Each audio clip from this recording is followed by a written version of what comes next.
یہ جی عید کے موقع پر جو کچھ لوگ دعائیں مغفرت کے لیے جاتے ہیں لوگوں کے گھر،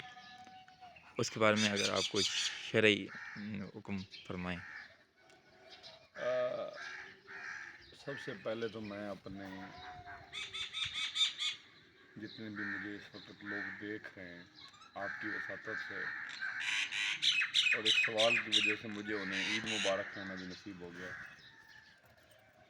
تو سب سے پہلے تو میں ان تمام حضرات کو عید کی مبارکباد پیش کرتا ہوں۔ اللہ اس عید کو ہمارے لیے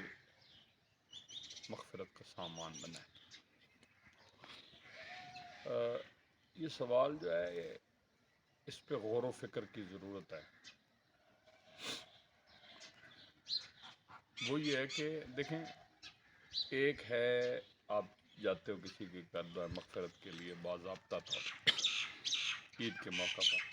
اس کے بارے میں بزرگوں نے کلام کیا ہے کہ اگر جیسے سال بعد لوگ جاتے ہیں نا، پہلا سال آ گیا جی، تو یہ وہ کہتے ہیں کہ وہ ایک ایسا موقع ہوتا ہے جسے ہم خوشی کا موقع کہتے ہیں عید کا، تو ایسا موقع پہ لوگ آپ کے انتظار میں اس لیے بیٹھے ہوں گے، لوگ تعزیت کے لیے آئیں گے، دعائے مغفرت کے لیے آئیں گے، تو وہاں پھر وہ ایک فوتگی کا ہو جاتا ہے سما۔ اب میں جو بات کرنا چاہتا ہوں وہ اس سے آگے کی ہے، چونکہ عید کے موقع پہ ہم جب ویسے اکٹھے ہوتے ہیں تو وہاں جا کے مل کے بیٹھ کے کھا کے اٹھاتے ہیں۔ جب کسی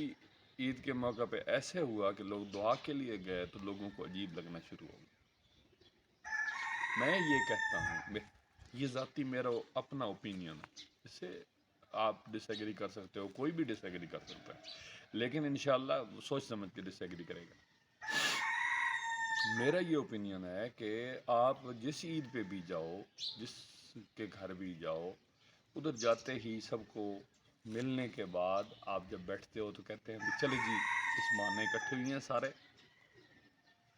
تو ہم سب سے پہلے اپنے جتنے بھی ہمارے پیارے، جتنے بھی پہلے، یہ نہیں کہ سال پہلے جو فوت ہوا ہے، ان کے لیے دعا کرتے ہیں۔ یہ کہاں لکھا ہوا ہے کہ سال ایک پہلا سال ہو تو پھر جانا چاہیے؟ پہلا سال ایک سال گزرا ہو تو دعائیں مغفرت کرنی چاہیے، ادروائز ضرورت نہیں۔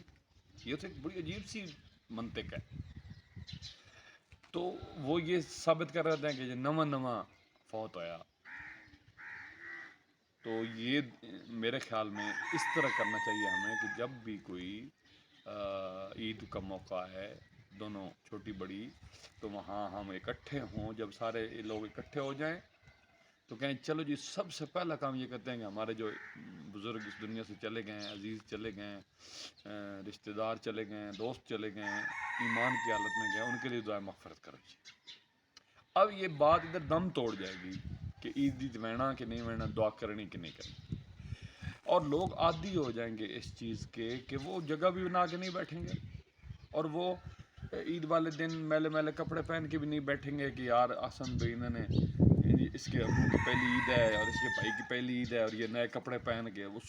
سوگ ٹائپ نا، مطلب سوگ اس کو لوگ کہتے ہیں، یہ بھی عجیب و غریب فلسفہ ہے۔ بہرحال تو نا، جب یہ روٹین شروع ہو جائے کہ آپ عید ملنے جس جگہ بھی جاؤ، جس کے گھر بھی جاؤ، وہاں جا کے پہلا کام یہ کرو، سال ہو یا 6 سال ہوں یا 100 سال گزر چکے ہوں، تو میرا خیال ہے کہ یہ خود ہی اپنی اس جگہ پہ دم توڑ جائے گی بات کہ سال کے بعد جانا چاہیے یا نہیں جانا چاہیے۔ ان کا غم بڑھتا ہے، یعنی غم کا ہی نہ ودنا، دعا اس وجہ پہ ہونی آپ کہ اپنے لیے دعا ہو رہی ہے۔ تو اس لیے کچھ ہم لوگ بس شارٹ سا سوچتے ہیں نا، کچھ کسی نے کچھ کہہ دیا تو دوسرے اس کے مخالفت میں شروع ہو جاتا ہے، اور جو اصل مدعا ہوتا ہے اس پہ سوچنا ہی ہم چھوڑ دیتے ہیں۔ تو بہرحال یہ میرا اپنا ذاتی اوپینین تھا، چونکہ یہ بات آپ میڈیا پہ آن ایئر کرو گے تو اس پہ ہزار لوگ کمنٹ کریں گے، لیکن